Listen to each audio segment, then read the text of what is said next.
បាទសួស្តីជំរាបសួរពុកម៉ែបងប្អូនទាំងអស់គ្នាឥឡូវយើងបានមកដល់វត្តស្លែងចាស់ហើយនេះជាយាយដែលទទួលបដិសណ្ឋារកិច្ចចំពោះភ្ញៀវដែលមកពីចតុទិសហើយអញ្ជើញទៅពិសាភោជនាហារមុននឹងធ្វើកុសលផ្សេងនេះជាកន្លែងទទួលភោជនីយហារមានបាយមាននំបញ្ចុកហើយនឹងមានតែកាហ្វេតែក្រូចឆ្មា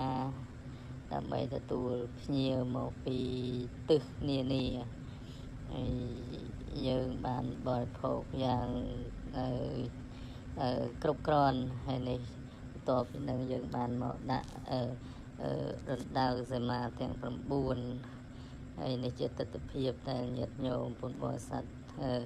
ចិត្តឆ្ងាយមកចូលរួមកម្មវិធីបញ្ចុះសីមានៅវត្តស្លែងចាស់នេះដើម្បីអបអរសាទរនិងញ៉ាំ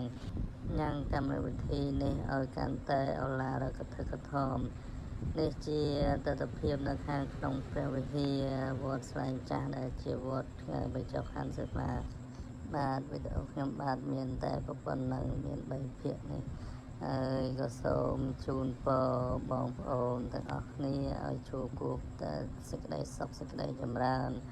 រកទទួលទានមានបានតិចជុំក្នុងគ្រួសារពិសេសទទួលយកនៅពុទ្ធពរទាំង4ប្រការគឺអាយុវណ្ណៈសុខៈពលៈ